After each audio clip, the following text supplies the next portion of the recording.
లేదు వారికి నేరుగా వచ్చేదో రియల్ ఎస్టేట్ రంగం పెట్టుబడులు పెట్టాలి ఎంత అంటే ప్రతి వాళ్ళు ఫస్ట్ చూసేది లా అండ్ ఆర్డర్ ఎట్లా ఉంది. 100% లా అండ్ ఆర్డర్ అని చాలా ఇంపార్టెంట్.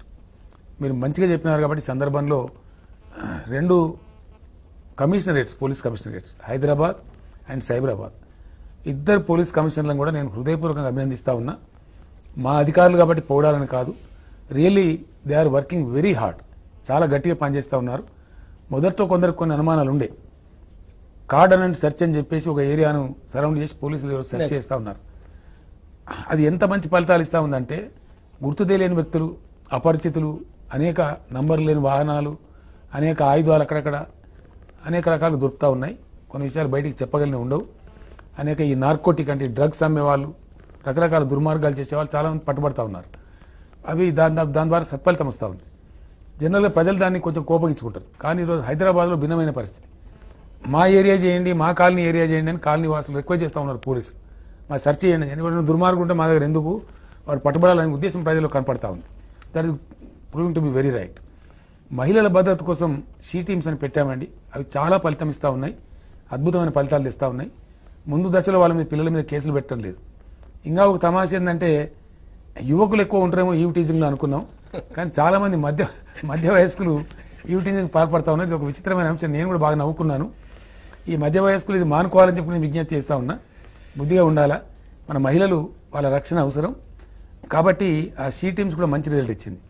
వెరసి ఆల్ ఇండియా లెవెల్లో అనేక సర్వే సంస్థలు రికార్డు చేసే దాని ప్రకారం 14% క్రైమ్ రేట్ డౌన్ అయింది మన స్టేట్లో. ఇంతకుముందు పోలీసు వాళ్ళకి డబ్బులు ఇచ్చేవాళ్ళు కాదు, మంచి వాహనాలు ఇచ్చేవాళ్ళు కాదు, వస్తువులు ఏర్పాటు చేసేవాళ్ళు కాదు. నేను డెఫినెట్గా ఫైనాన్స్ డిపార్ట్మెంట్ వల్ల నాతో కొంచెం పోరాడినప్పటికీ నేను బాగా ఫైట్ చేసి చెప్పి ఇప్పించాను. ఈరోజు గ్రామీణ ప్రాంతాల్లో ఉండేటువంటి పోలీస్ స్టేషన్కి ప్రతి నెల 25,000 రూపాయలు ప్రభుత్వం ఇస్తూ ఉందండి. అదేవిధంగా పట్టణ ప్రాంతాలు అయితే, మున్సిపల్ పట్టణాలు అట్లాంటివి అయితే 50,000 రూపాయలు ఇస్తూ ఉన్నారు. హైదరాబాద్, వరంగల్, నిజామాబాద్ ఇట్లాంటి మున్సిపల్ కార్పొరేషన్స్ ఉండే కాడ పర్ మంత్ 75,000 రూపీస్ ప్రభుత్వం ఇస్తూ ఉంది. నాకు చాలా సంతోషం కలిగిన విషయం ఏంటంటే ఒక వ్యక్తి నాకు ఫోన్ చేసి చెప్పాడు, నిజంగా పోలీసులు కొంత మారిపోయారండి సిటీలో. పాస్పోర్ట్ ఎంక్వైరీకి ఒక అబ్బాయి వచ్చాడు. ఆ అబ్బాయికి నేను అలవోకగా ఒక 500 రూపాయలు నోట్ ఇవ్వబోతే నాకు వద్దండి, మాకు మంచి జీతాలు ఇస్తా ఉన్నారని చెప్పాడు. ఐఎమ్ రియలీ వెరీ హ్యాపీ అని చెప్పి నాకు ఫోన్ చేశాడు ఆయన. ఆ కానిస్టేబుల్ వివరాలు అడిగితే కూడా చెప్పాడు. ఆ అబ్బాయికి నేను సత్కారం కూడా చేశాను, ప్రభుత్వ పరంగా హానర్ కూడా చేశాం. ఇట్లా హైదరాబాద్లో పోలీసులు మామూలు వసూలు చేయడం లేదు, ఈ రోడ్ల మీద నిలబెట్టి డబ్బులు వసూలు చేయడం లేదు. ఈ చాలాను పెట్టారు city police commissioner Mahender Reddy గారు. అది కూడా ఒక మంచి హెల్దీ ఆస్పెక్ట్గా ఉంది. సిటీ కమిషనర్ గారు ఇంకో పని కూడా చేశారు. పోలీసులు మీరు బిహేవియర్ మార్చుకోవాలా, సబ్ ఇన్స్పెక్టర్లు, ఎస్హెచ్ఓలు అని చెప్పి వాళ్ళ నెత్తిపైన సీసీ కెమెరా పెట్టించి ఆయన కంట్రోల్ రూమ్లో బాడీ క్యామ్ చూస్తూ ఉన్నారు.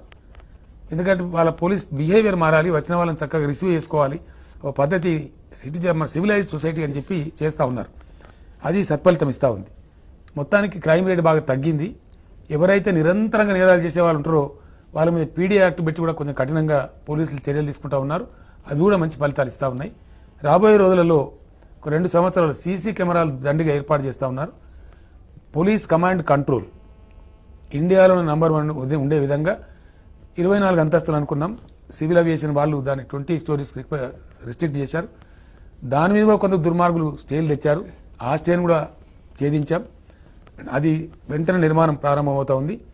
ఒకసారి పోలీస్ కమాండ్ కంట్రోల్ టవర్స్ నిర్మాణం అయిపోయి 1,00,000 సీసీ కెమెరాలు హైదరాబాద్లో ఏర్పాటు అయిపోతే అసలు నేరస్తులు నగర శివార్లకు రావడానికి భయపడే రోజు వస్తుంది.